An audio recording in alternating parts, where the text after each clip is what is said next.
How do you top your love for your cat? With a cascade of decadent savory gravy over a mouth-watering mousse pate. Fancy Feast gems. 2 gourmet pâtés in one convenient pack. Simply peel and plate to reveal a pyramid shape that makes eating delightful and pamper her with an experience as extraordinary as she is. Turn the everyday into the extraordinary with Fancy Feast gems. Dripping in gold? That's cool. Dripping in Velveeta's supremely creamy golden cheesiness? That's respect. Elevate your drip with Velveeta's range of outrageously delicious dips and dishes. Shells, cheese, melty blocks, and heat and eat queso that go all in on indulgence. Flex on your fam with a creamy, cheesy masterpiece and go all in on what you love with Velveeta. Respect the drip and satisfy your cravings. Bring home the drip with Velveeta. Is that a breakup? I think we have a situation right here. On the filling station. Hello. Hey. Hey. Good evening, Cinto. Good evening. I know I'm 2 minutes early, but I have to do this for you WhatsApp people. Okay. No, in fact, I need to do this for you non-Apple people. What does that even mean, please? It means people who don't use iPhones.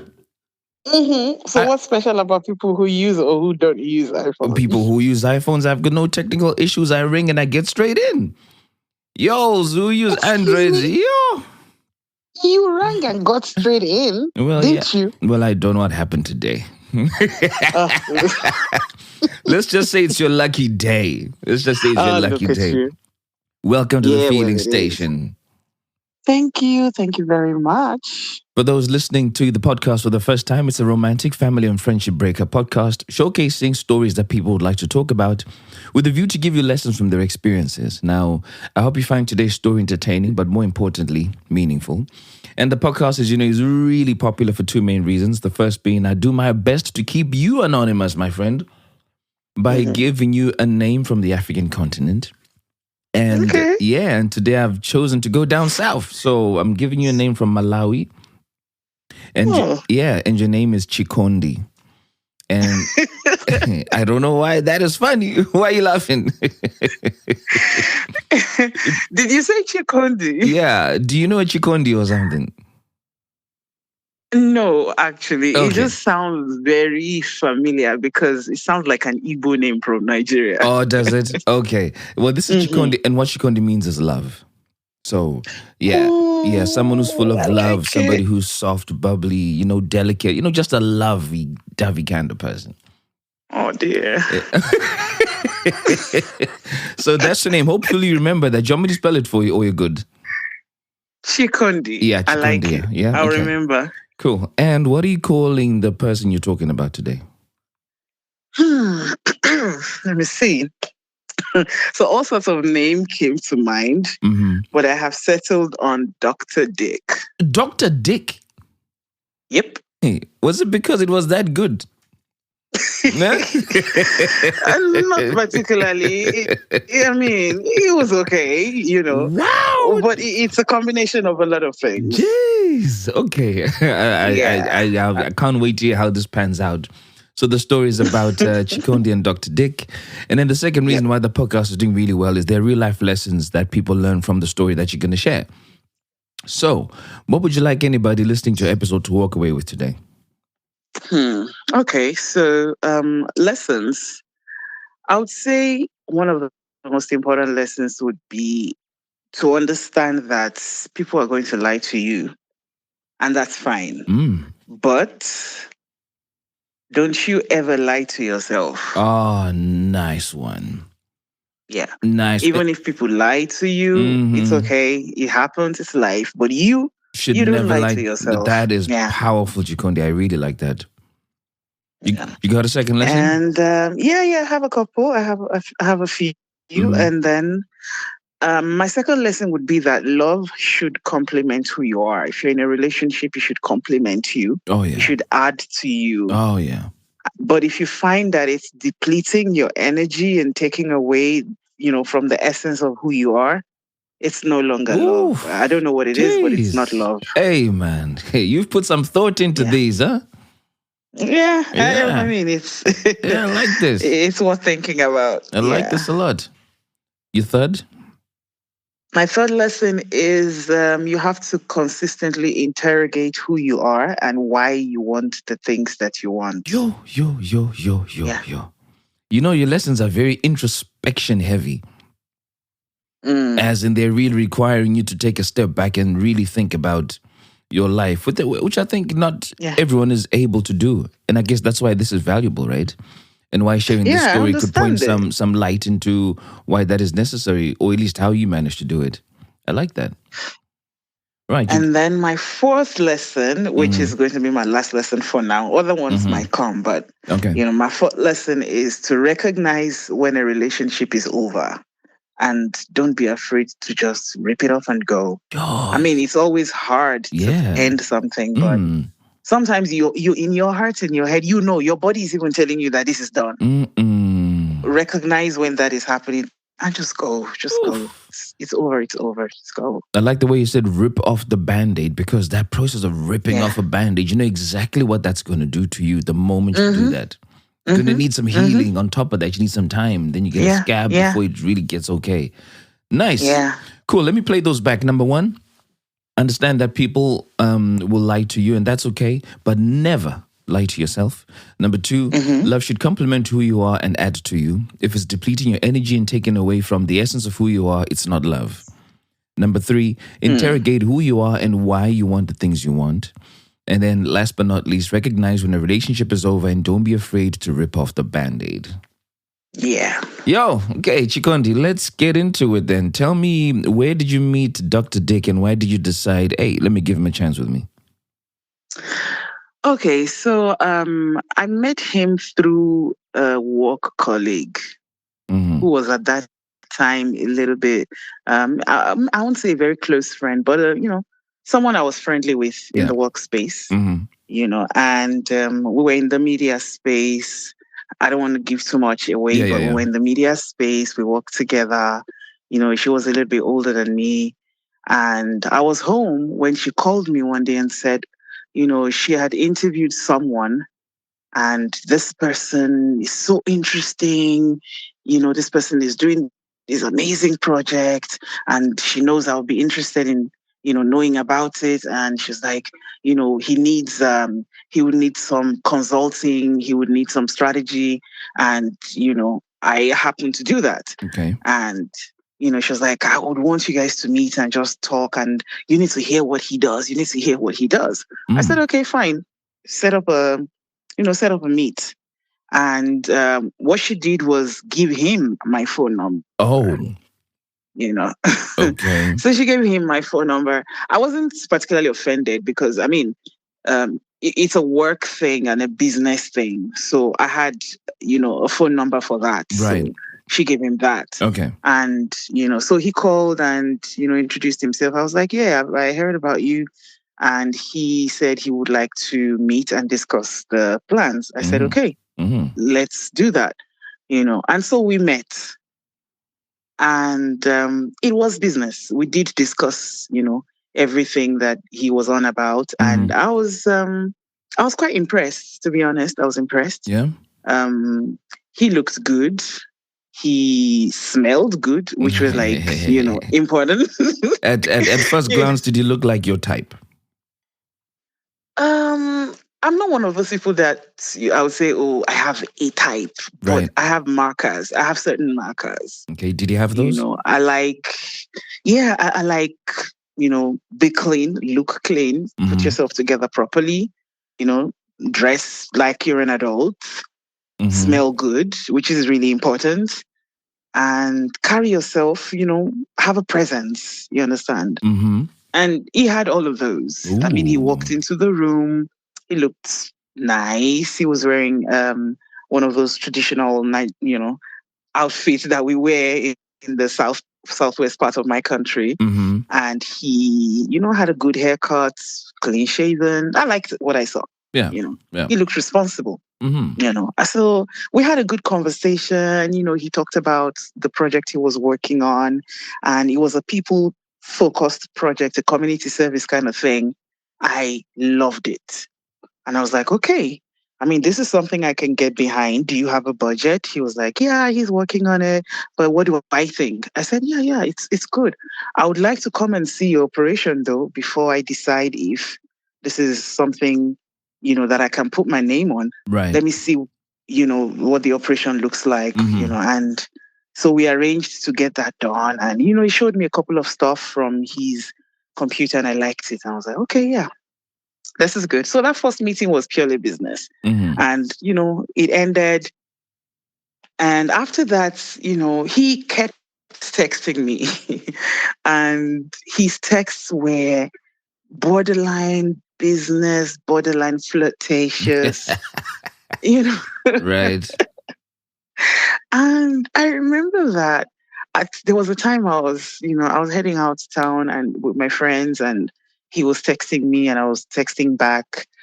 But this way where you're like half irritated, half interested. So I was just kind of straddling the line. And I remember texting back like, yo, dude, what is it? Are you trying to be friends or are you trying to do business? Oh. He was like, why can't he be both? I was like, so I didn't respond, but we got the business part of the thing out of the way, signed the contracts, I got the job done, but then we started to talk, and he would flirt, and honestly, I would flirt back, Okay. So, hey, I'm curious, when you asked him, hey, man, what is this? What was his response? When you weren't sure whether he was flirting or he wasn't flirting, what did he say? He literally just laughed it off and kept flirting. Like, he didn't give me a response like a yes or a no. He just laughed it off and kept flirting. But that was enough for you to know what this is. Now you're like, okay. Yeah. Yeah, okay. I was like, okay, this is where you want to go. All right, fine. And for me, it was just harmless talking to a boy. And I hadn't been talking to anyone in a long time. So it was like, oh yeah, keep me company while we're at it, And it just went on the phone like that. And then at some point we like set up a meet. Okay, let's have dinner one of these days. So he came over, and we had, we went somewhere very close to where I lived. Yeah. And, we talked long into the night. That night, I remember he was dressed in white, I remember, which is one of my favorite colors for a man to wear, especially a black man when he wears white. Yeah, okay. So he was dressed in white and it was just, smelling good. It was so nice. Like, oh, this is, so we talked. And that conversation, I remember, I asked him if he was seeing anyone. And he said, he said that he has a baby mama and she's an ex-girlfriend. She was his ex and she's his baby mama. Right. I was like, oh, okay. It took me aback for a minute because before him, I mean, I'd never been with anyone with a baby or a baby mama. So I was like, oh, okay. I was like, so how old is this baby we're talking about? And he's like, a month old. I was like, oh. So okay. I was like, 1 month, like you were a new father and you were on a date. And he was like, oh no, it's not like that. They dated for a while, and then it wasn't, they had something and then they're no longer together. But at the time she was pregnant and now, she just had the baby. And I'm like, so how is this working out? I don't get it. Like, what's happening? So it's like, oh, she's in her parents, she's with her parents and he goes to see her. And, at that time, he goes to see her at her parents' house. Yeah, he goes to see her at her parents' house, because of the baby, just to like go check on his kid. Okay. So me at that time, I was like, okay. I was just concerned, like, I hope you're not going to be a deadbeat father. Because from my culture, I'm kind of used to that, unfortunately. Uh-oh. When fathers just, Jesus birthed children and that's it, goodbye. So I was more concerned. I wasn't even thinking like, oh, maybe he's still in a relationship with the ex or not. I was just like, be a present father. Like, right. are you planning to be a present father? And he was like, yes, he has, then he talked about all these plans he has, making sure that the kid is raised properly, setting up an allowance for the kid, everything. I was like, oh, okay, at least there's a plan. And he could afford it because, I started with doing business with him, so I know what he can afford. So I'm like, okay, that sounds responsible. Were your senses heightened to being a present father based on a personal experience for you? Yeah, actually, yes. Okay. Because I was raised by a single parent. Right, okay. And I grew up, I never met my dad. Okay, I just thought I'd ask. Yeah, I never met him. So it's one of the things like that rings a bell in my head when a guy says, oh, I have a kid. It gave me that sense. That's why I asked that question. So, yeah. Okay, this sounds very close to home. It is close to home. It is. You're right. Okay. So I was just like, okay, fine. You have plans. Make sure you're there. Make sure, So I didn't even think, any other thing other than be a father and don't be an asshole. So I was quite convinced, and the dates went on. We had conversations. He asked me about, my relationship status. I told him, hey, free as a bird. But yeah, and it was good. So it ended nicely. Saw me off back home, went his merry way, and it was good. And nice. we kept talking. We kept talking, and then we had a second date. Actually, it was just a week interval. So the second weekend. So because of his kind of job, he works in healthcare. Right. And I can just say he's a surgeon. He works in a hospital. Right. Okay. So weekdays he's busy, he's on call, or he has surgery scheduled on certain days. So weekends he's a little. So following weekend he goes, hey, can I come and take you somewhere? I'm like, okay, sure. Where? And he said I should pick a place. I was like, okay, fine. So I picked a place that I liked, and he came, and we drove there. And we had a nice dinner again. We talked, we laughed. And I liked the fact that he made me laugh. My friends say that it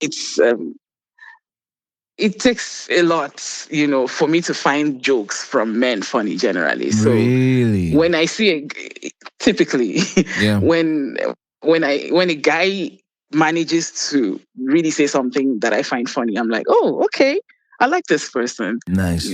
And even things that are not particularly meant to be humorous, if I find humor in it, I would laugh. So we would laugh. So it was a night. We just laughed. I laughed so much. I've never laughed like that in a long time. So I liked it. It's like, oh, such a good feeling, And then he sat close to me. At some point, he touched my arm, and I was like, ooh, it was so good. It was just giving all the vibes, and everything.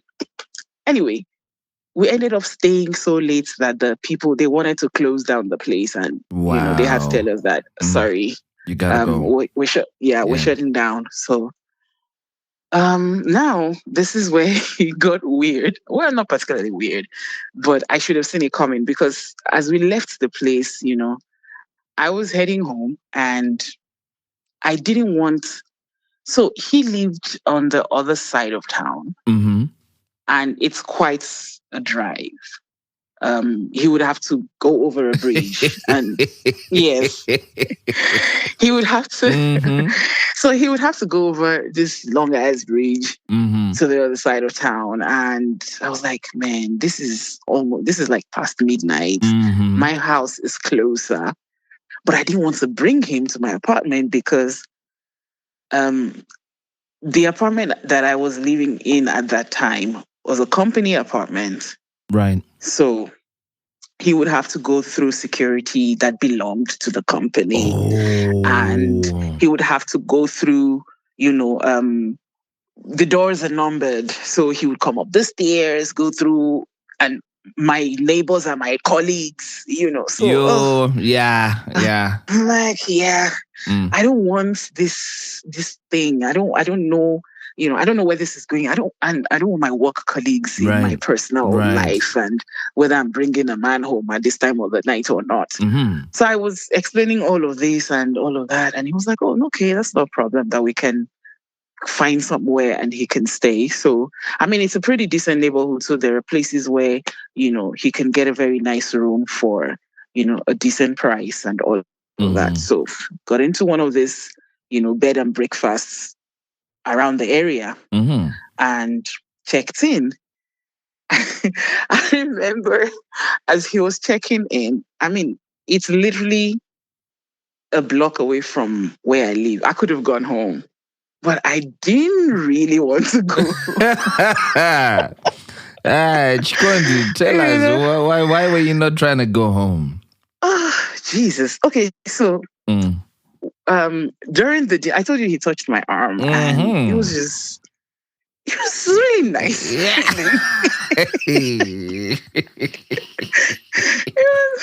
So you wanted him to touch your arm again, yeah? Yeah, I mean, other things, if possible. So I was like, so as I was checking in, I was like, okay. So what's it going to be? So I think, of course, men know these things. So he was like, would you come up with me and all of that? So the place that they had a bar before, right where the check-in, I think just around the area, like downstairs is a bar before you go to the room. Yeah. So we got to the bar, got a couple of drinks again. And then finally, we go in and he checks in, gets into the shower, and I was just sitting, just pretending to be demure. Anyway, long story short, we got into bed and they did. And it was a long night. It was whatever that means. It was a long night. It was a long night, but it was a good one, and so in the morning, I got up very early because I live just a block away, like I said, and I didn't want anybody seeing me coming out of there and wondering, hey, this girl lives around the corner, why is she here? So I got up very early and I was just gathering my stuff and putting myself together so that I can maybe leave a note or leave a text like, hey, talk to you later, I have to go or something. But then he woke up and he was like, am I trying to sneak away? Yeah. I'm like, no, I didn't want to disturb your sleep or something. I figured I'll text you later or something. And I was like, no, that if I'm going, he's going, So, but it was very awkward in the morning because now all sorts of things are playing in my head. I'm like, okay, so what have I done? I've never, gotten into bed with a client. Oh, I see. Yeah. I'm like, this person is a client. I'm still technically doing a project with this guy. Apart from the basics, we've only gone on. This was supposed to be a second date, and now, we've exchanged bodily fluids and nakedness. So I was just thinking, okay, how does this play? What's the play? But I didn't say anything out loud, so I was quiet. And when we got to my gate, he was like, "I've been quiet. What's going on?" So I just said, nothing. That, of course, a lot of things are going on in my mind, but I can't particularly articulate them now. But I hope, And he said, I remember that he said something along the lines of, I hope this doesn't ruin, whatever it is that this is supposed to be. He said it in a way, but it sounded like I didn't, whether it was serious or was a joke, but he said it in a way that made me laugh again. Like I said, Yeah. it makes me laugh a lot. Mhm. He said it in a way that made me laugh again. I laughed again, and it kind of killed the awkwardness. And I went back. I went off into my apartment. Yeah. And so technically, he never asked me to be his girlfriend, but that kind of marked the beginning of what was a relationship. Because now, I mean, is that how you describe it? that's how I would describe it. Because after then, he would send me stuff. He would call me morning, sometimes 3-4 times in a day.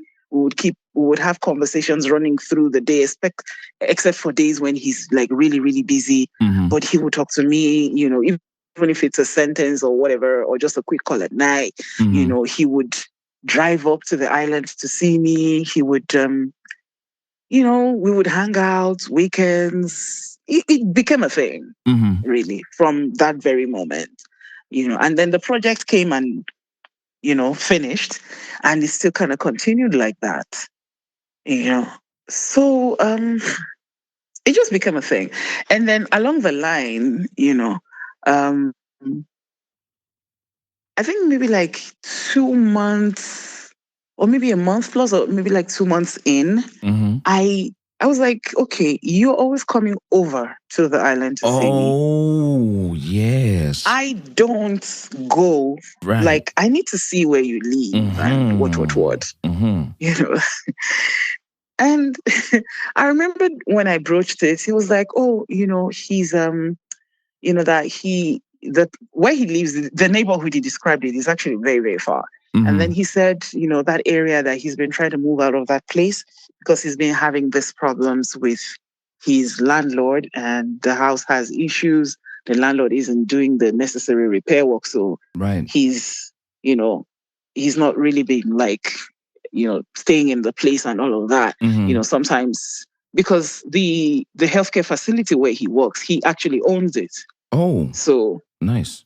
so he said he sometimes stays in, there's a little room up, just out of his office that he can like sleep, like a kind of like a mini doctor's lounge, but he can sleep there, and Yeah. it has a bathroom and everything, because of the state the house was in, his own house was in. So I was like, okay. And then one random weekend, I think, he just called me like sounding very agitated. I'm like, what is it? And then he said, oh, he just got into this huge fight with his landlord, and now he's moving his things out. I'm like, oh, okay. So what's the play? Where are you moving to? He said he's moving his things temporarily into his parents' place, that his parents live nearby. Right. He's moving his things temporarily there, pending when he's going to find an apartment. And, so he's going to shuttle between, the lounge or the one bedroom in his hospital and his parents' place, and just, meanwhile he's in the market for a new house. So I was like, okay. Sounds credible. Essentially that kind Sounds of credible, right? Sounds exactly. Sounds very credible. I believed it. So that canceled the whole thing of me coming to see where he lives. Because now I go to see him in his workplace, but now I can't go to his parents' place because according to him, they are upset with him because of the girl he got pregnant, and blah, blah, blah. He said he's not in a good space with his family and he doesn't want to introduce any other woman to them because they're upset that he didn't marry this person that had a baby with him. And I said, okay, all right. So for some reason, well, let me not say for some reason, because it's maybe second nature to me. And it's kind of like an occupational hazard for me as well. I started to do, like a digital footprint check on him. Right. Because, I've been with this person for a few months, like going to 3 months now. And I've been to his workplace. I've seen the people he works with. He's introduced me to like 2 friends. He knows a few of my friends. So like, okay, let me see what this person is really on about, So of course I go into All Saints. I start to check left, right, center. And I found a post on a Facebook account. And how did I even find it? You know how when you're searching for someone and you're like looking for, you don't like just search their accounts, right? You search around them, their connections. Yeah. Yeah. So through, I found, a cousin, a sister here, a cousin there. I found a photo that looked suspiciously like a traditional wedding photo. I was like, this looks this looks like a wedding picture. So it was him and some lady, young, nice looking, in a setting that looked like our cultural traditional marriage. But the what made it a little odd is typically when you're getting married in my culture and it's a traditional marriage, you wear kind of the same outfit. The bride and the groom coordinates, outfits, right? So they weren't coordinated, but it was both, like you could see that there was probably an attempt to coordinate, but it wasn't the same fabric. It was slightly off colors. Right. So it looked like something done in a hurry. Or it looked like two things. Like they were probably broke and couldn't really get the matching outfits, or it was done in a hurry and they just got something together. And, so I was like, what's happening? And it was clear that the lady in the photo was pregnant. So I downloaded the photo and I confronted him on the Saturday that he came over. And I said, what is this? I was angry. I just threw it in his face. I said, are you married? Is this a wedding picture? Is this what I think it is? And then he goes, no, that's, when he got her pregnant. So the girl is not from our part of the country. She's from a different, I don't know. My country is really large. We have so many ethnic groups and we're so different, like night and day.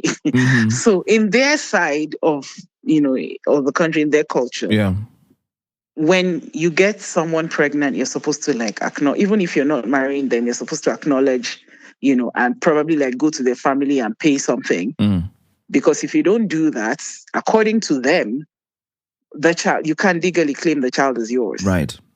The child belongs to the mother. So he was like, because he got her pregnant, they had to go do that, for him to be able to have access to the child because he's a boy and that would be his first child.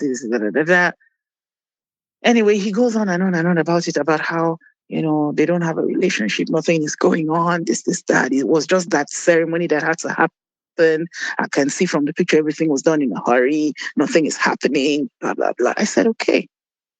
So, Tinto, I believed.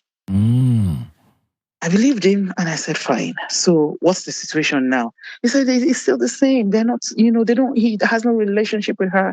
He just makes sure he sees his child every other weekend and, make sure he's provided for. There's no relationship. I said, okay. And outwardly, you would believe because he had so much time for me. He was there when I needed, him to be there. And even when I didn't, he was there. So I believed. But then I had this nagging feeling. I just didn't feel safe or secure anymore. I just started feeling some type of way. So I didn't stop digging or searching. I just kept, looking around. And then in the course of working on his project, I had login to his social accounts because he didn't even really have one. He had, I think he had Facebook and he had Instagram. So, but he had to give me the logins because I was building a website for him. Oh yeah, and also some other things. Yeah, some of that consultancy work that you said you're doing for him for the business. Yes. Okay. So at some point I needed to get his login, so I got them. So I just basically got into his life digitally, And I was checking names, associations, everything. And then I realized that this person, this woman who is his baby mama, is always in their family photos. Weekends, he's there. Like, they're always in family pictures. Sometimes he's in the photos, sometimes he's not. But she's in the pictures with his sisters, his mother, his cousins, sometimes his dad. She's there with, every time. So one of these days I asked him about it again.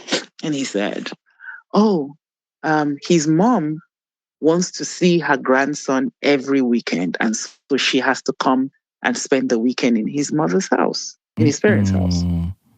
Now, remember that he hasn't gotten a place for himself. He says, according to him, that he spends time, between his mom's house and his office apartment. So I'm like, so now she has moved in with you people. Where does she sleep? What's going on? Like, you guys are living together now. You guys are all in your parents' house together. Is that it? And then he goes, no, she has her room, I have mine. She doesn't come to my room, I don't go to hers. My mom just wants to see. My mom just wants to see her and wants to see the baby, so she brings the baby over, and that's it. I said, okay. Chikondi. Yeah. How could you be saying okay?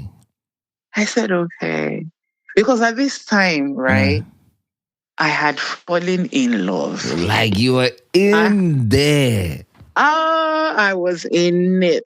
The surgeon had come and done open heart surgery and to put himself inside. The doctor was in. I was in love. I was believing. Because now he had sold me a dream. I mean, I had pictured myself a missus, I had built castles in the air with this guy. Like, in my head, even the project he was doing that was, helping him with, I had transformed the thing beyond the initial contract that we had. Yeah. I had transformed the thing. I had done, press and publicity. I had built, in fact, at some point we had primed the entire, health facility had been branded. We had had branded colors and logos and this and that. And, we had done we started doing documentaries. I was in there. It was like, wow. Oh yes, this is our business. This is our life together. So I was so in there. So I was like, okay, fine. And I said, okay, I believed it. I said, yeah, sure. Okay. But at some point, you're going to need to tell them that you're seeing someone. And, this can't continue. When you need to find a place, you need to move out. And you need to create boundaries. He would be like, yes, okay, but give me time. I need, this baby is still young. He needs to grow up a little bit. I don't want to severe this thing, wow, I don't want to hurt my mom because, of her grandson and everything. So I said, okay, no problem. So at this time, we had gone 8 months or so into the relationship.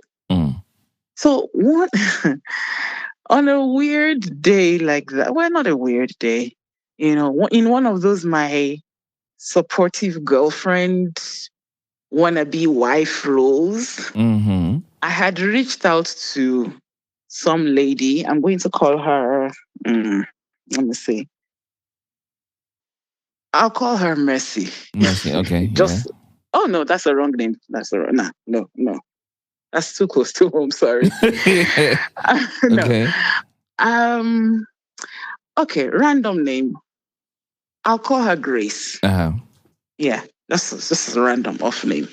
So I'd reached out to this lady Grace, to help with some projects that we wanted to do, like an outreach that I wanted to do for the community, because that's one of the things that he does in his program. So to help out, I reach out to this Grace. Grace can work a sponsor, so Grace's company was going to sponsor the community outreach that, his organization was going to do, and I was going to help organize, right? Mm-hmm. I set up a meet between him and Grace and me. It was a nice meet. Everything was good. And then we did the outreach and finished. Mm-hmm. And a few weeks after the outreach, Grace calls me on the phone. I was at work. And Grace says, we chat, because Grace and I are started getting we're started getting friendly. And she said, by the way, I just wanted to clarify what your relationship is with Dr. Dick. Mm-mm. And I'm like, what do you mean? Like, I mean, you saw us. Yeah. What do you think it was? Yeah. And she was like, yeah, she's kind of confused because she saw us. And, she's, at this point, we're all over. He's on my social media a lot. I'm on his social media. And then she said that because, they've been talking for a while and he's getting closer and he wants to get serious with her. I'm like, what do you mean he wants to get serious? I don't. With who? What are you talking about? With Grace? With Grace. What? So I said, I don't understand. What do you mean you guys have been talking and he wants to get serious and you're asking me to clarify what's happening? And then she said, well, that she asked him what was going on because she was confused and the way she saw us. And of course, we're all up on each other's socials. And he said to her that we were just friends. That him and I were just friends. And I was helping him, with the strategy and comms for his business. What? I was like, huh? He said what? And she repeated everything. And so she gave me, like, I said, so how long has it? She was like, yeah, just a few weeks after, I had introduced them. We had done the project. They'd gone out on 2 dates. I was like, I was just shocked. At that time, I was a working journalist, so my phone calls were always recorded. Yeah. Oh, okay. My phone, yeah. Especially if you call me on my work phone. Personal phones, not. My work phones were set to automatically record. So that conversation was recorded on my phone. Yeah. So I said, okay, yeah, thanks for calling, but this is not, So Grace herself left the phone call confused. Because so I call him. I call him. I said, we need to talk. So he comes over, and I said, what are you doing with Grace? And he said, what? So what do I mean? I told him everything that I heard from Grace, and he, of course, flat out denied. Like, hell no. I was like, no problem. So I played him the phone call so he can hear the conversation. And oh my God, he just launched into this whole, no, this girl, started calling her names, even use the B word. She's the best. What? She's this. She's what? How dare she? She's seen us and she's jealous and she wants to ruin something good. That he knew it. That ever since I introduced him to her, she's been flirting with him. She's been coming on to him. Hey, there's nothing he didn't say about Grace. How Grace had been coming on to him. How this and that and that and that and that. I was like.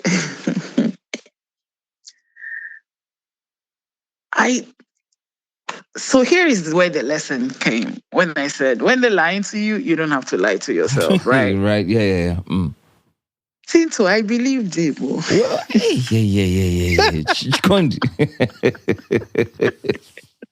She couldn't. I believed him. Oh. Yeah. Oh my God. You know, I believed him. I was like, okay, she was coming on to you. She was flirting, So I cut off Grace. I stopped talking to her. I blocked her. Because you're and like, I held on to. Because you're like, you're trouble. You're trying to mess my stuff up. Yeah. Yeah. Right. I was like, you're trying to mess with my relationship. You go to places. Goodbye. So I blocked her everywhere. I stopped talking to her. And I held on to Dr. Dick, my guy.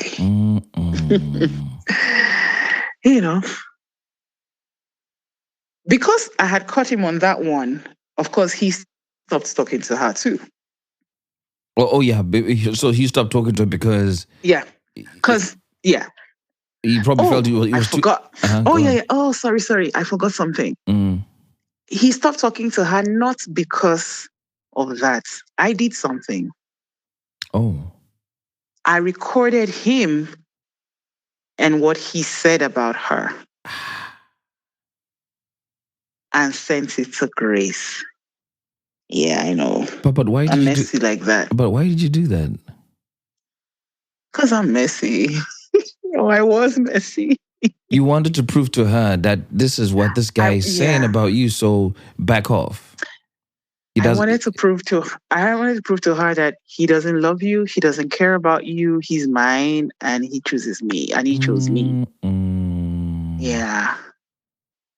So I recorded and I sent it to her and blocked her from there. And when he found out about it, he was livid.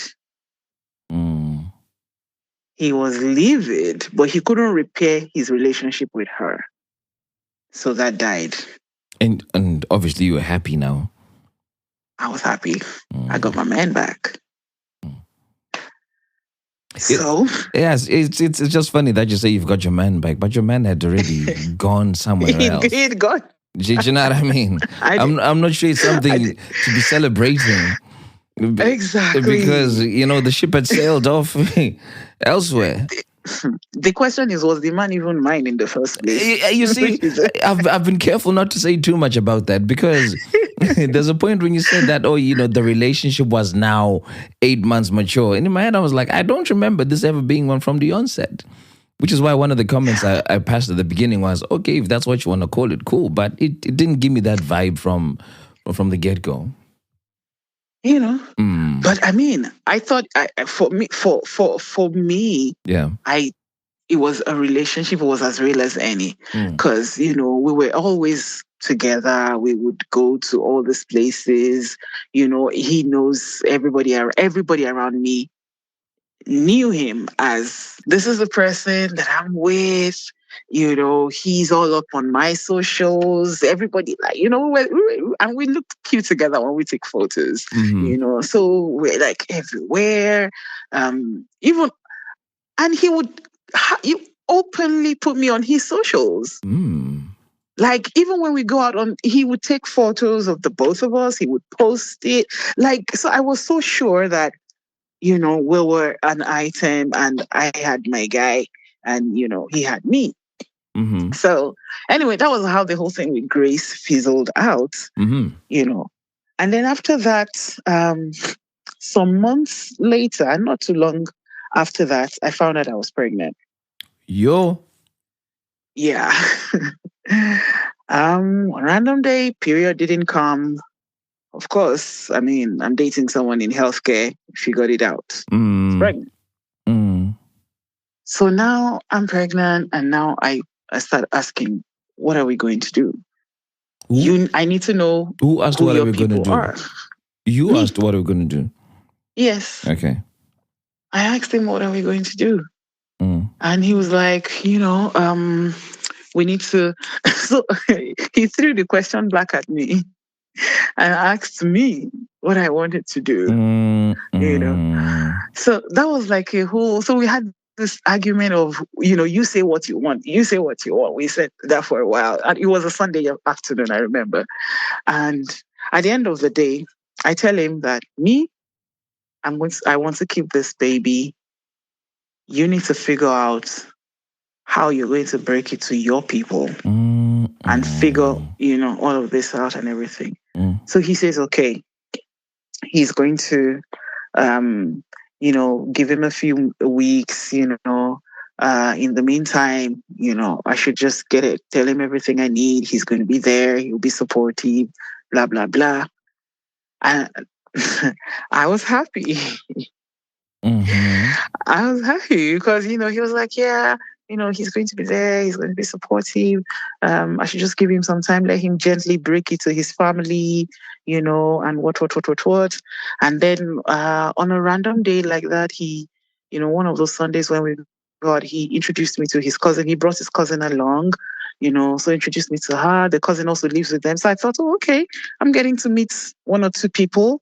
Already, I feel like I know all his sisters and his siblings, and because I'm socially, I'm digitally tracking them. Yeah. Exactly. So I know all of them, but they don't know. I didn't think they knew me. I found out later that they knew, but I didn't know at that time that he told me that they knew I existed through, of course, his social media, but beyond that, they don't know anything. Like we've never met, we've never spoken. So. Anyway, so I was waiting for him to gently break the news to them, right? And then, one random day, I came back from work, tired, just exhausted, fell asleep. And then around 2:00 in the morning, I woke up in the pool of my own blood. Oh, no. I was about 14 weeks gone, I think. Yeah, 14 weeks. No. And I was in pain. Oof, Jesus. That pain I've never felt anything like that. It was bad. I was in pain. I lived alone on a third, I was on the third floor. I literally was just crawling, to pick up my phone and call for help. Called my neighbor. Neighbor got me into a car and drove me to the hospital. Long story short, I lost the baby. Hey. So I lost the baby. I was in the hospital in the morning. I hadn't been discharged.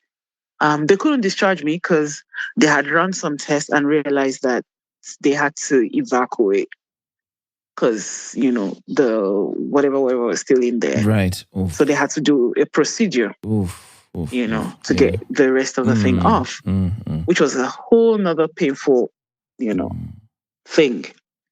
So they did that, and I was in the hospital, drugged out with painkillers. My friend had come because I texted her. I texted him, and he didn't read he didn't open my message. And while I was unconscious with the painkillers that I was given, my friend called, and he said, according to her, he said, okay, that he's out of town. Right. That he's out of town and he would be back as soon as he could be. Anyway, I stayed in a hospital roughly about 24 hours. He didn't show up. And I went back home. Any text message in between that 24 hours? No text. And then I went back home. Then I get home, then he calls me. Oh, and I'm like, how are you? I said, I'm fine. I'm at home. He said, okay, I'll be on my way. And then he comes. And then he came into the house, and he was, I don't even know how it was because I was too deep. I was sad. I was not even in a good headspace. So I can't exactly tell you how whatever kind of conversation we had. But I knew that I spent most of the time just staring at him like, maybe it was the painkillers, maybe it was my own depression. I don't know what it was. But I was just staring at him, And then, but I remember him trying to console me and telling me that, oh, if it's a baby, we can always make another one. And I remember feeling so offended. Yeah. I remember feeling so angry, so offended. Anyway, he left. So after that incident, of course, the relationship or whatever it was still continued. But I was now, I was just paranoid, insecure. We started like, fighting more than usual. And every time we had a fight, the fight was always about me asking for, the relationship to be legit. Like, this person is still in your house every weekend. You're still there, according to you. Why not you find an apartment? Why not? Anyway, we fought so much about it. I broke up with him. Oh. I said I was done. I remember that day I said I was done. I said, please leave. Please don't come back. This is done. I shut him out and we were done for 3 months. Oh, the 3 months is a decent time. Yeah, you would think. You would think. We were done for 3 months. And then one random day, his friend calls me and says, Dr. Dick has been unhappy for the last few months. He's been trying to reach you. You have blocked him everywhere. He can't call your friends because your friends won't talk to him. He wants to see you. He wants to this, he wants to that, blah, blah, blah, blah, blah. And to be honest, I was missing him a little bit too. I was missing him. So I said, okay, fine. Let's meet somewhere public.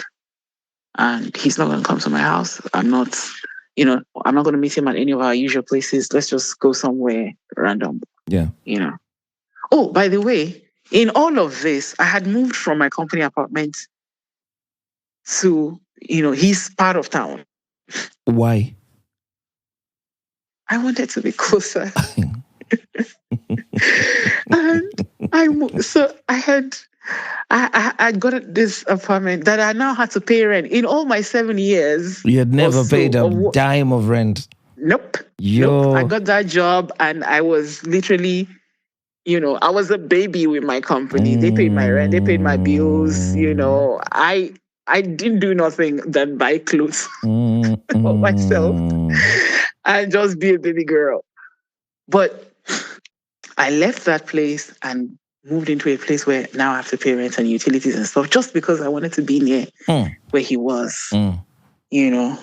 So I was like, I don't want him to come to my house. Let's just pick a random place on the mainland and we'll talk. I'll go see him and hear what he has to say. Yeah. So we go there, it was awkward at first,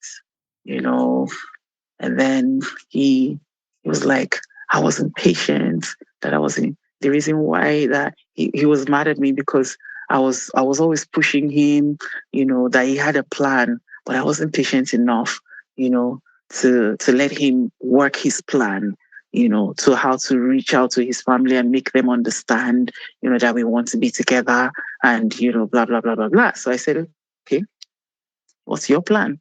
So he said, okay, he's finally, he has talked to his dad, but his dad is aware, and the dad says his mom is actually like the major roadblock because, his mom has seen me on the social media and she doesn't like me. I'm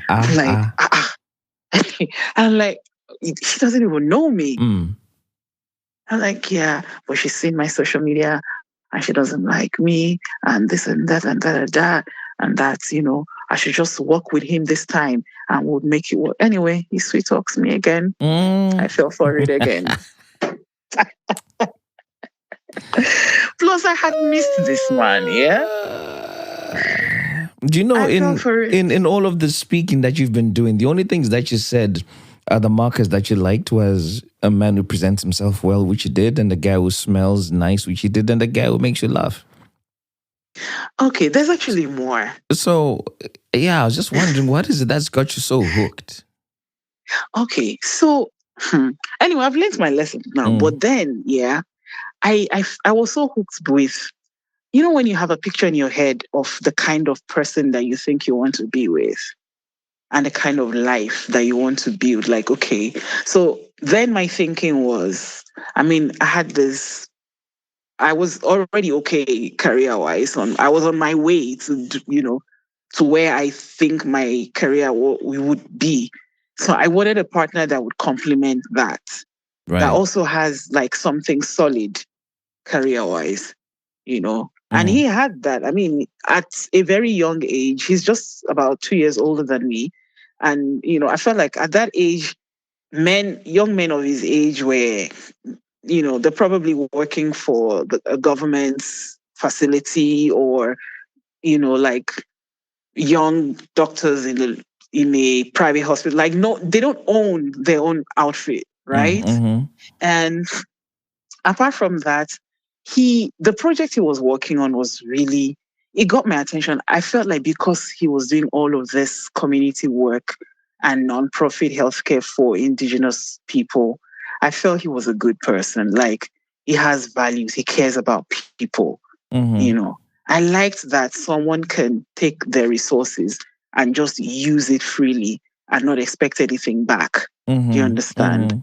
And people, even till now, I'm not even embarrassed to say that people who work in nonprofits, especially when it comes to indigenous communities and low-income places, they earn my respect. They're always going to earn my respect. If you tell story, even if you're a storyteller or you're in healthcare or in whatever sector that you are, but if it's about, helping people who could not have helped themselves, for me, it's always going to earn my respect. So I valued that. And I felt like that's why I was so into building it with him. Like, we have to make this work. This has to be bigger. This has to be seen. This has to be noticed. This has to expand so we can do this in this community, go to other communities and replicate the same thing. I had all this big vision. So for me, we are going to be a fantastic couple. It's making sense now. It's making sense. There was the vision of a power couple at play. You're already physically attracted to him. Needless to say, that you guys were having a great time in bed as well. So it feels like everything looked good. Everything looked good. So I got back together with him that day. I agreed that we're getting back together. We got back together. My friends didn't like it one bit. They were like, what? What do you think? I shut everybody down. I'm like, nope. This is meant to be. This is what it's going to be. We got back together. I wish I hadn't. Because after that, getting back together, so I was waiting, for the, now we're moving forward. So a few months after getting back together, it was my birthday and he threw me a party. Ooh, it was a nice one. Threw me this big birthday party. My friends were there, even my colleagues from work. My boss was there from work. Like, it was a big deal. I was feeling like a princess, in my head, silly me, I was low-key expecting that, okay, maybe he's going to propose to me, like. What had made you feel that was a possibility? Because we had started talking about even moving in together. He was like, okay, you know what? Let's just go get a place. Let's move you out of this place that you are. Let's get a bigger space. We started talking. I had called, I was speaking to my mom on the phone. He had requested to speak to her, So he had spoken to my mom on the phone. We had gone to look for possible places to live, picked out a few houses to check, I was like, okay, we're moving forward. Everything was moving forward, Tinto. So birthday comes, he, threw me this party, paid for the whole thing, brought his friends. Like, it was a full thing. But nothing happened. It was just a party. But were you disappointed that nothing happened that you expected to happen? Yeah, slightly. I was slightly disappointed, but we spent the week together. So he just like, don't worry, there's plans, there's plans, there's plans. So I was like, okay, trust the process, right? I trusted the process. Then the turning point happened when um one of it. So I stopped after that. I stopped like checking up on his social because he was like, stop doing that. I know you do it. Stop doing that. So I stopped. One of his projects came up, and a colleague of mine who is also kind of like in the same space that I was, but she had like a wider platform because our platform was visual. Mine was mostly audio and digital, so she was looking for specific individuals that work in that sector, and that are like community outreach situation kind of thing. She was doing like a documentary featuring them for like an international platform. So I was like, oh, so I pitched him. I was like, see, my man is fantastic. He does this, he does this, does that. And she was like, oh, okay, this is interesting. I basically put all the portfolio together and pitched it to her, and she agreed to to do the documentary with him. So the day of the shoot, I had work, so I couldn't go to the sets when they were going to start the shoot. So I just put them together and like, you guys go do it. Give me feedback when it's done. Oh, oh boy. Anyway, they did the shoot. They told me it was fantastic. I said, okay. I didn't know nothing had happened. You didn't know nothing. You didn't know nothing had happened. Yep, okay. I didn't know. Okay, yeah. Until I think a few months later, like maybe 2 months after that. Meanwhile, the documentary had been aired. It had gone live. He was, he was everywhere. Newspaper articles, TV shows. It was everywhere. I was happy. My man is this thing is good. Like it did this documentary did a good job for us. We're happy about it. I think about 2 months later on everything just happens on Sundays. I don't know why. On a Sunday afternoon. So, weekends he's with me, right? So he had just left me, and he said he got a phone call saying he was needed, and he left. And, I was still feeling good. So I posted a selfie we had taken on my WhatsApp status. Now, this documentary lady, that's what I'm going to call her henceforth, documentary lady. This documentary lady sends me a message immediately and says, can I please ask you a question? I said, yeah, what? And she said, what exactly is the nature of your relationship with Dr. Dick? Oh my God, here we go. Rings. Exactly. Ring a bell? Yep, rings a bell with grace. Oh, since when I heard that question, my brain knew it, but my I don't know, my body didn't want to accept it. My brain knew I felt all the feels just because of that one question. She hadn't said a word. But when she asked that question, my brain knew, my body knew, every part of me knew. I was like, why do you ask? And then she said, because he and I have been going out for a couple of months. Oh my God. Since we met for the documentary, actually. Oh my God.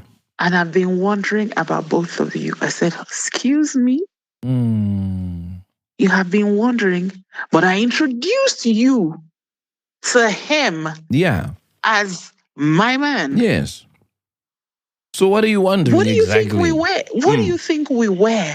Like, meanwhile, photos and videos from my birthday party were all over my socials. It was all over my friends' socials. I mean, we have friends in common because we all work in that space. So I'm like, I'm literally everywhere around this guy. He's literally everywhere around me. What do you think we were?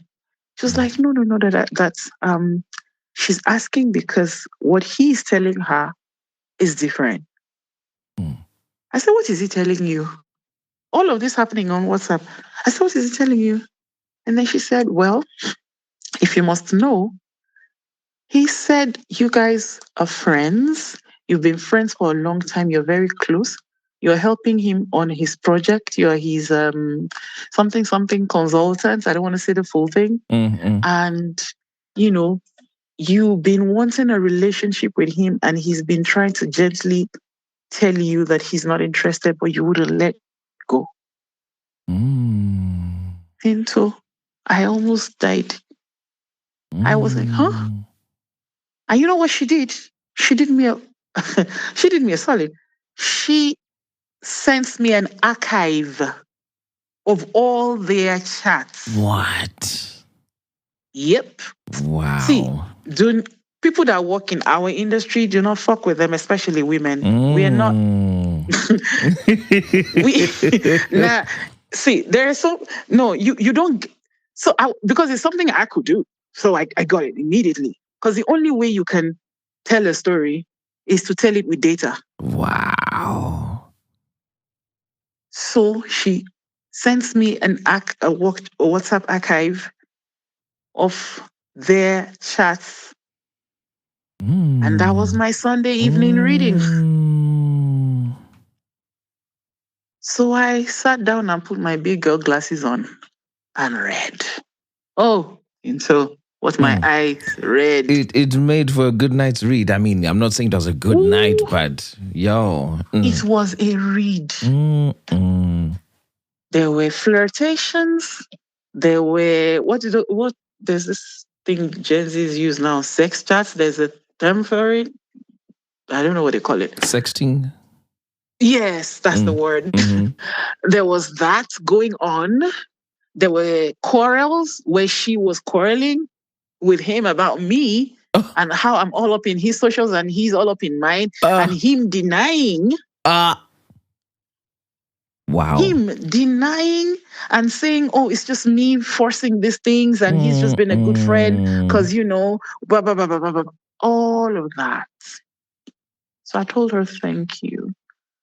And I ended the conversation with her. And I didn't say anything. And then I called him up and I said, you've done it again. He said, I've done what? I said, you've done it. I told him everything I've heard. Of course, he goes, that's his favorite word. He uses the B word. Oh, that bitch. Oh, my God. Yeah. He tries to run the playbook. I wasn't believing it this time. I was not having it. I let it go. I didn't say anything. Monday comes. I go to work. I wasn't settled at work. I could barely do nothing. I could barely function. Then Tuesday, I couldn't take it anymore. He was trying to talk to me. I wasn't answering, And I think he called her, to like how I don't know what was going on between him and her, but they were having their own thing too that Monday. Tuesday comes, I get into a car and I go to his office. And I go look at him straight in the eye and said, what in the hell was that? You know what he did? He was like, how dare me talk to? And then I don't know where he pulled that from. Then he goes, oh, it's, I've been talking to my friends about him. And that's why my friends don't respect him. What? And that, how would he tell, something is the relationship between me and him is private. And now I'm sharing it with an outsider. I'm like, what are you talking about? And he goes on off. It's like he just created an entire narrative. I didn't even know where the narrative came from. It became, it was just so much. I didn't want to break down and cry in front of him. So I left his office and I went to my friend's house and I cried and cried and cried. I cried my eyes out. I broke down. I was in tears. My friend was like, you know what? Cry. You need it. When you're done, wipe your tears and we'll figure what to do out. So when I finished crying for real, I got up and luckily, that day was a Tuesday. So on Thursday into the weekend, I had a training program out of town. So I just left my friend's place. I went back to my own place. I packed my bags, and then came back to my friend's house. We bought our tickets together and we flew down to Abuja on Thursday. So throughout the weekend, we were busy doing this training thing. We didn't care what was going on. But, my mind was, I would check my phone. No word from him, no word from him. Sure. So I came back after the training and nothing. And I had made up my mind at that time that the relationship was over. I was done. But I wanted to be done in such a way that if he doesn't, I would have loved to have closure, like talk about it and let me say my piece, right? And be done. But since he decided to ghost, because that's one thing he does. So throughout the relationship, every time we there's a problem or maybe we have one of those quarrels, he would give me the silent treatment. He would be silent. He would read messages. I would go crazy. I would double text. I would call. Sometimes I would leave 10 missed calls. He would not pick. He would just be silent. And it would drive me mad. I think it was one of the most traumatic things, even in that relationship, that silent treatment. It would drive me crazy. Yeah. In fact, there was a time I was almost like I could not function for like 3 days because of that. So, and he knows that's what he does. So when he does that, he will get me to a point where I'm begging him. Right. I'm apologizing. And then he comes back. You understand? So when he did this, when I came back, from the training, I went back to work and I saw that, okay, this is one thing he would do. And he uses that. So whenever he does that, whatever he had done that had caused the problem would be forgotten. Because I would not want to bring it back up again. It would not be, okay, let's just continue. And we would, just continue like that. And he would come and bestow his manly sexiness and it would be like, yes, it's over. We're done. You understand? No more fighting. So I saw this was the play. Like he was expecting he would be silent for maybe like 3 weeks. And then I would now be begging. And then it will come back and then, it would be like he never did that shit. But this time around, what he didn't know was I was not going to do that. You had enough. So I was just, I'd had enough. So I was in the office that day and I just randomly checked my WhatsApp and I saw a picture of him and documentary, whatever, lady at an event on his WhatsApp status. Yo. Ooh, Tinto. Like I said, it's not every woman that you mess with like that. Yeah. I was angry. Now, looking back, at some point I felt bad for what I did, but I'm not. But on second thoughts, after a while, years have passed. I do not regret it one bit. You know what I did? I said, okay, clearly you've made your choice. So I went to the email that I had created for the company thing. I made sure I deleted that first because he had access to it. And then I went to all of the company socials. And took them down. And the reason why I deleted the email first was because if I took the socials down, he can still get access to it because the emails were used to open them. Well, if he can't get into the email, he can't get into the socials. Oh, my days. So I took down the socials and I went to the hospital website and I pointed it to a porn site. No, you did not. Yep. And I put a bug in it. So even if you try to download the porn, it's going to bug your phone or your device. What? Yep. I created them anyway. It's the website I built. I can play with it as I like. What? And then I went to all of the editors of the newspapers that had, published articles for him. Yeah. And I told them to take down everything off from the internet. Sure. So every single digital thing that I had built, every image that I helped create, I started taking them down one by one by one. I'm going to ask a stupid question. But what was your hope? What were you hoping that would do? Nothing, actually. I was just angry. I wasn't looking to get back. I just wanted to fuck him up. I was just angry that... So you were feeling some pain of him not... I was in pain. Not putting you up on a pedestal and treating you like the queen you deserve and bringing other women... Yeah, so there's this huge amount of disrespect. So you're feeling, you need to feel the same. You need to feel something too. Yeah. I may not disrespect you in the same way by having another man in my arms or I'm in another man's arms, but I know where it's going to hurt you because I know where you really have your heart, which is your business, your baby. So I'm going to go for that. And since he kept telling everybody that was why I was in his life anyway, he said I was helping him to do that. I wasn't his woman. I wasn't his anything. That was just what I was there to do. Wow. And I would take that away. Mm. I was so angry. I felt disrespected. I felt like all this time, this was like 2 years now with you, all of this, and it was like all the weight of everything I had been taking just fell on me at that time, and my eyes just opened, and I looked at myself, and I was like, what the actual freaking fuck? And I realized that I had given this guy so much power over me that I had become a shadow of myself. Meanwhile, what I didn't tell you, Tinto, is that in all of this, I have my own business. Do you get?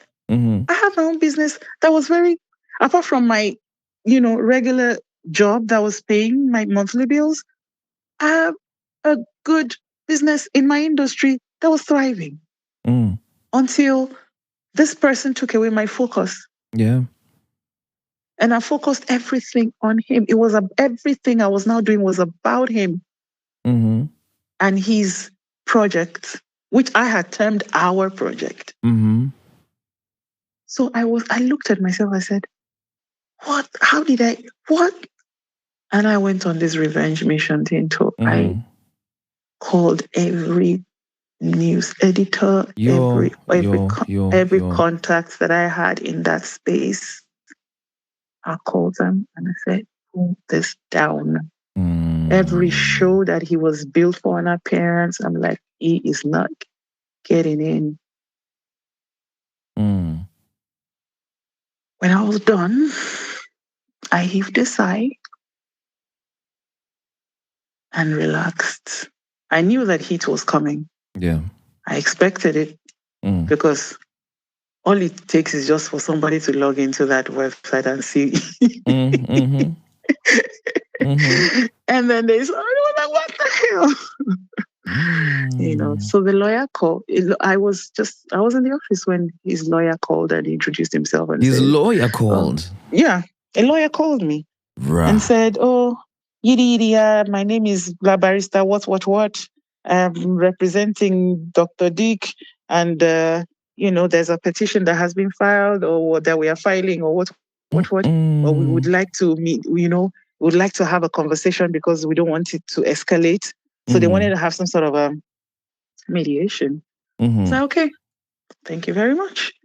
But I have a lawyer too, So give me a few days to consult with my own representatives and they will be reaching out to you. You leave your contact details and we'll get back to you. He says, okay, I'll call my lawyers too. And I was lucky because, the person who agreed to represent me, so it's a legal firm run by a couple. So it was a husband and a wife and they were a couple, so the lawyer was like, no problem, what. And then she asked me what the facts of the case were. I told her the story from the beginning, just like I've told you. And she said, okay, but you need to do something about this. This is a company website that you have disrupted in this major way. You need to fix it. I said, well, I will not fix it, but on what I'll do is I'll take it offline. I would not delete it, but I'll deactivate it. So she was like, okay, fine. Maybe just take it away from this horrible thing that people are saying, you know. So I fixed it and, you know, put it offline. Pending when we have the meeting. So prior to the meeting, what I did was I brought out my receipts. Because I always have them. And I decided to invoice. So from the moment, you know, initially he had paid me for the job, you know, that's how we started a relationship, remember? So when that particular agreement ended, because we had now started dating, I didn't stop. I continued. Doing the work. But this was now pro bono. But this was not kind this was now because we're in a kind of, because we're not in a relationship. So I decided to invoice from that moment up until the end of this thing. So I invoiced for all the services. I invoiced for the office renovation. I invoiced for the website. I invoiced for all of the digital plans. I invoiced for all of the content produced. I invoiced for all, even some promo photo shoots we had done. I invoiced everything. I called all the vendors that I used and got all of their invoices. And I invoiced for time served. And then I put it in a PDF and I gave my lawyer. And I wrote a demand letter. That I want to be paid for my services.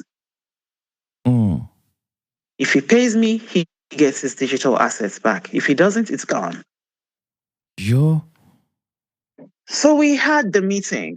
You know, we had a meeting and it was him, his lawyer on one side, myself and my lawyer and her husband. You know, there was a couple, remember?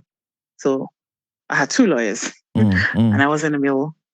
And, you know, he wasn't talking. The lawyer was talking and blah, blah, blah. And my lawyer said, this is what we're demanding. This is the total figure. And his lawyer was arguing that, you know, because there was no, all those things are things that I had done in the cost of a relationship. So it's like, you know, he didn't ask me to do them, blah, blah, blah. I said, did he benefit from them or not? Did he make money from them or not? Did he raise money from them or not? And secondly, these are things I do. This is my business. This is what I do for us. This is my professional service that I had rendered.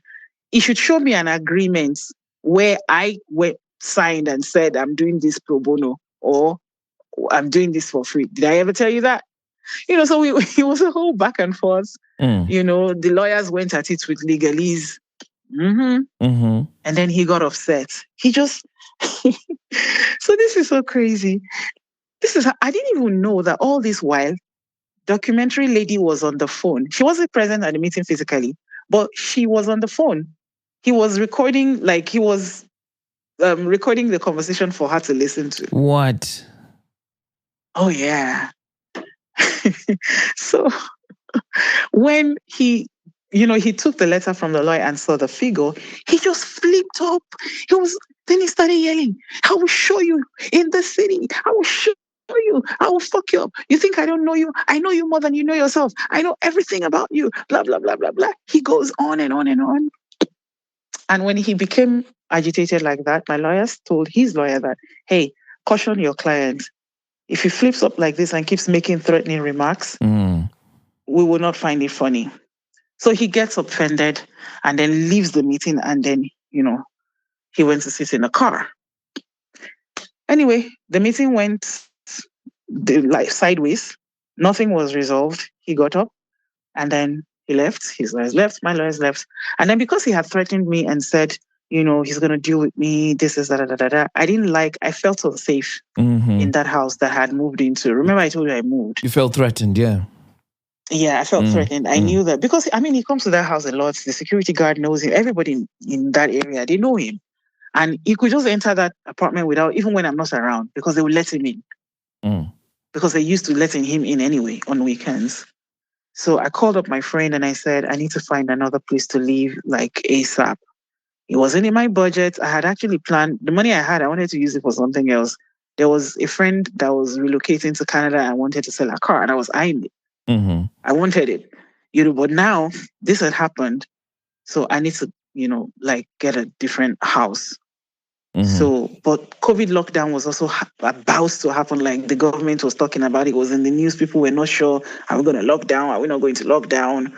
All of that was happening. So I moved into a hotel, like temporary for like 2 weeks while I pack up this place. And luckily they found me some way to live back on the island where I belong. So I went back to the island and started living there. His lawyer was still talking to mine. Finally, my lawyer told me that, hey, it's not realistic. Me, I wasn't planning to get any money. To be honest, I just did all that for drama. I knew I didn't want a dime, to be honest. I didn't want a dime. I just did that for drama.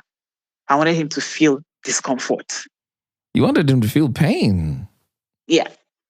I did not want a dime for anything. So I told the lawyers that, you know what? I'm done with this, but he's never getting it back. Let that be on record. He's not going to get it back. But he doesn't have to give me nothing. I'm deading this, but I will not give it back. Mm-hmm. Back and forth. I didn't budge. I think his own lawyer also got tired. So they decided another tactic was to bully me on social media. So I wake up to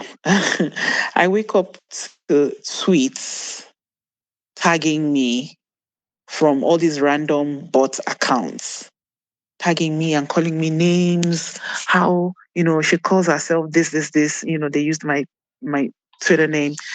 She calls herself this, but this is what she does. Just because a man has rejected her, she ruins his business. She wants to ruin his life. This, that. They go on and on and on and on. I don't budge. I don't respond. I didn't engage. It didn't work because they thought it was going to catch.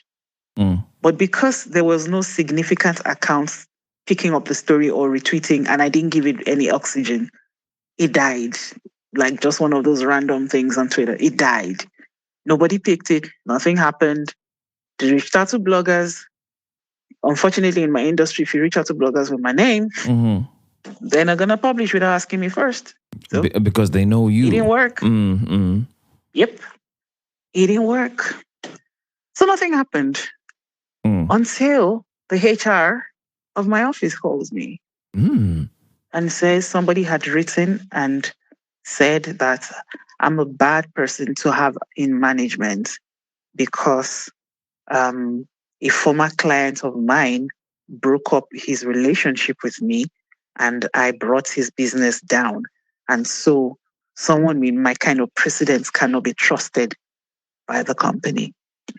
Anonymous, but anonymous with a phone number. So HR lady called me and said, hey, this and this and this is this is the letter. I checked the letter, I read it. Okay. I saw the number. I already guessed, but I check all the same. And it's her number. It's documentary lady's number. So I sat down and I told HR, this is what is going on. HR said, nah, this is unacceptable. So HR replies and said, sorry, but so and so company does not get involved in the personal affairs of their staff. Yep. And that ended it. So me, I take all the screenshots of all the Twitter bullying messages plus a scanned copy of that letter and sent it to my lawyer again and said, see, they have come for me. They're bullying me. This is harassment. So my lawyer goes officially to a police station and files a letter, a petition of a harassment. Officially, and then officially, and they sent him and his new bae a cease and desist. Oh.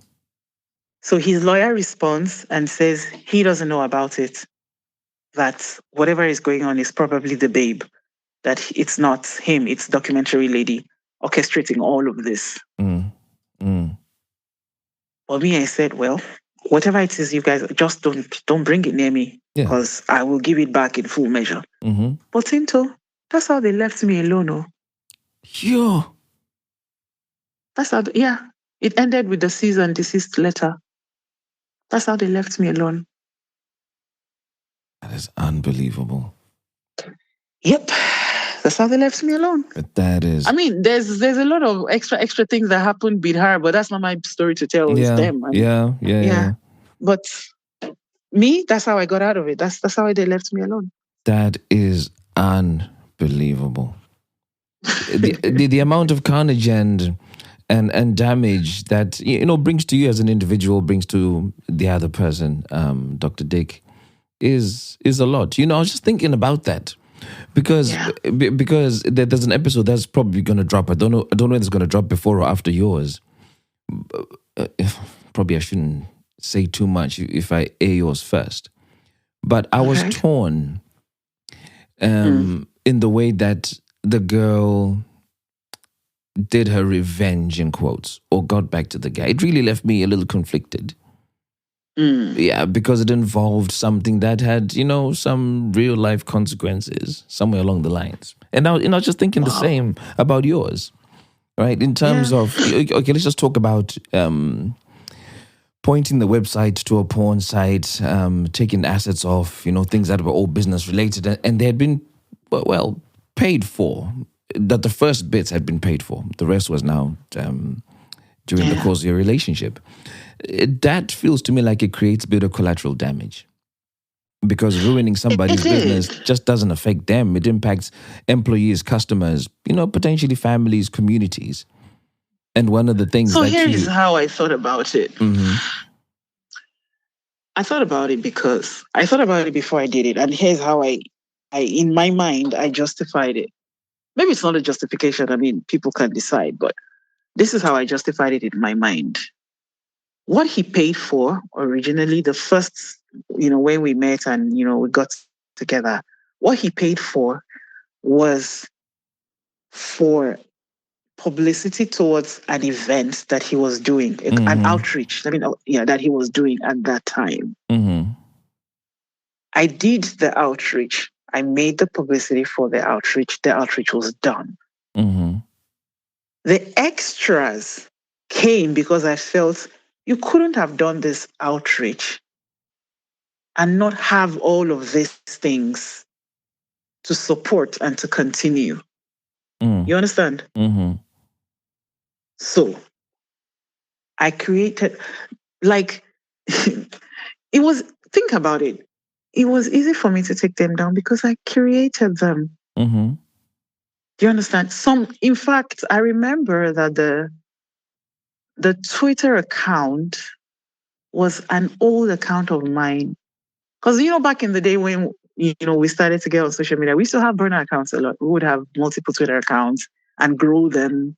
If you're in my line of business, it's very easy to do. You would grow those accounts and just keep them. Yeah. And maybe one day you start something and you convert. It becomes something else. People used to sell Twitter accounts, remember? Yeah, I remember. Yeah. So it was an old account that I had that I converted for him. And the others I built. Wow. Okay. You get? Yeah, I get it, yeah. Because I felt like, okay, he needed that to support this thing that he was doing.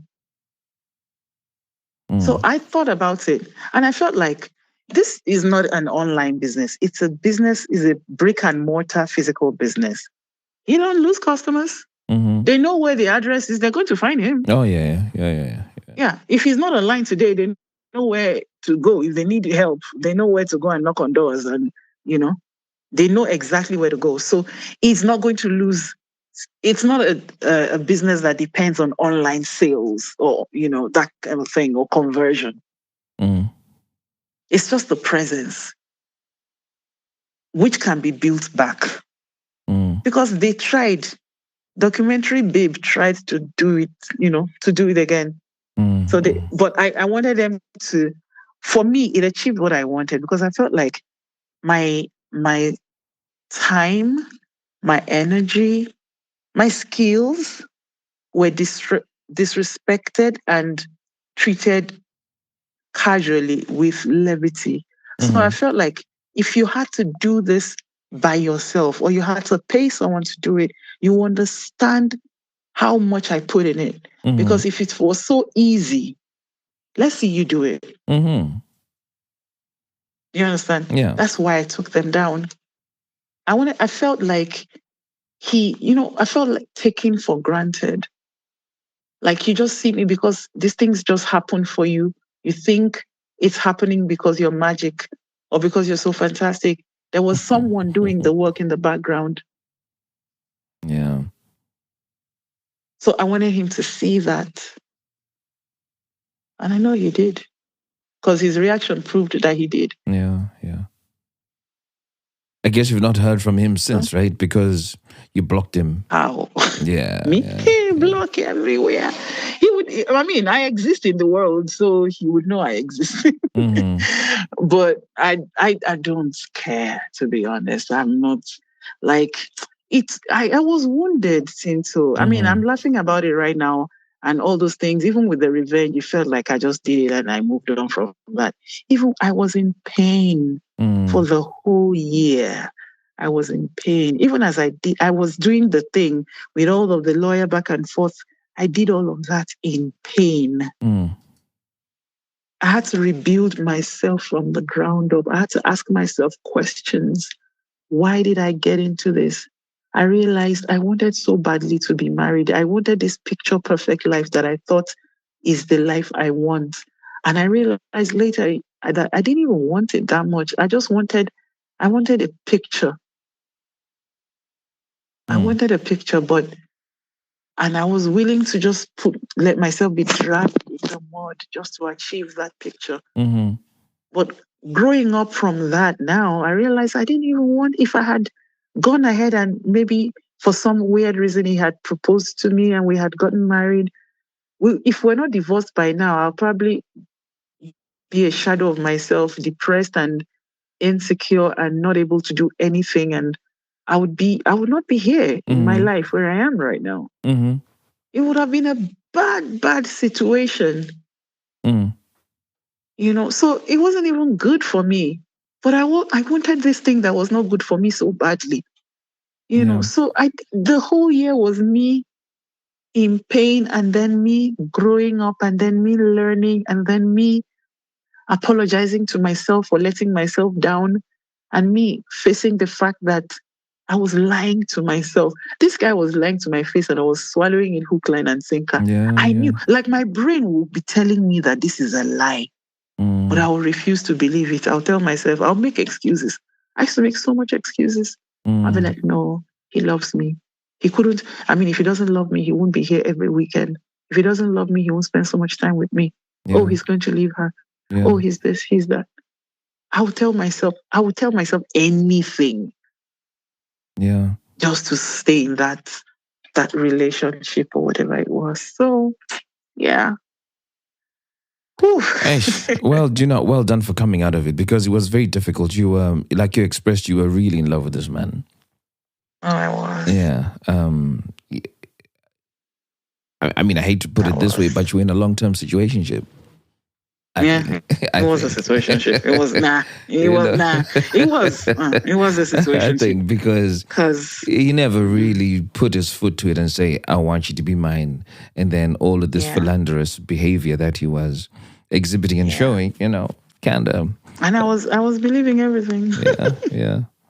But now you're wiser, and this is why you can come with the solid lessons you have, which I'm going to read now. First one being, understand that people will lie to you. And look, with the documentary Laden with Grace, he lied to you, and that's okay. But never lie to yourself. And I think that's a really incredible lesson, because I think you could see exactly what was going on from the onset. But you lied to yourself and ended up, I was lying to myself. Where you were. Yeah. So key being never lie to yourself. Number 2, love should complement who you are and add to you. And if it's depleting your energy, which this was clearly doing, because now the moment you heard the documentary lady asking the question, what's really going on? You already felt your energy leave I your knew. body. Like whoa, See, it's going. so Tinto, the moment I started to stalk and check up on his socials, look around, who is he talking to, who is not talking to, who is this person, his sister or a girlfriend? Is this person? That was It's the already- moment it's already I too was much. being depleted. Yeah, I was being depleted. Nobody should ever make you become a digital detective for a relationship. It's unnecessary. So you then are going to say if that is happening, it's taken away from the essence of who you are. It's not love. Yeah. And then number 3, interrogate who you are and why you want things to. Interrogate who you are and why you want the things you want. I remember some in the conversation I was asking, I'm not really sure what it is that you really liked about this guy. And yeah, you did mention that, it eventually would have allowed you guys to be power couple, which is attractive. But at the end of it all, ultimately, you wanted to get married. I just wanted to get married. Yeah. And I'm just saying that because it's something you alluded to. So I guess in now you can step back and interrogate what it is that you wanted, and now it's clear. And then last but not least, recognize when a relationship is over and don't be afraid to rip off the Band-Aid. Phew, yeah, man. A difficult thing to do, but often necessary. It's gonna hurt. Yeah, it's going to hurt. But then, look at where things eventually went. You're directing traffic to porn sites. You are now getting lawyers coming in. You had anonymous letters being sent to your company. So HR is now in your business. It just came with messy. a ton of mess. That It was messy. it wasn't necessary. But hey, Chikondi, thank you so much. I appreciate you sharing this story with us. Thank you, Tinto, for having me. You're welcome. And those of you who've made it to the end of the podcast, thank you. And we look forward to catching you in next weekend's episode. Tell me what you're feeling. Tell me what you're feeling. Now that it's over. Let me talk about my feelings. Let me talk about my feelings, yeah. Kuchiziro amai. Love is a fire. Rudo imoto runoto kuchiziro amai.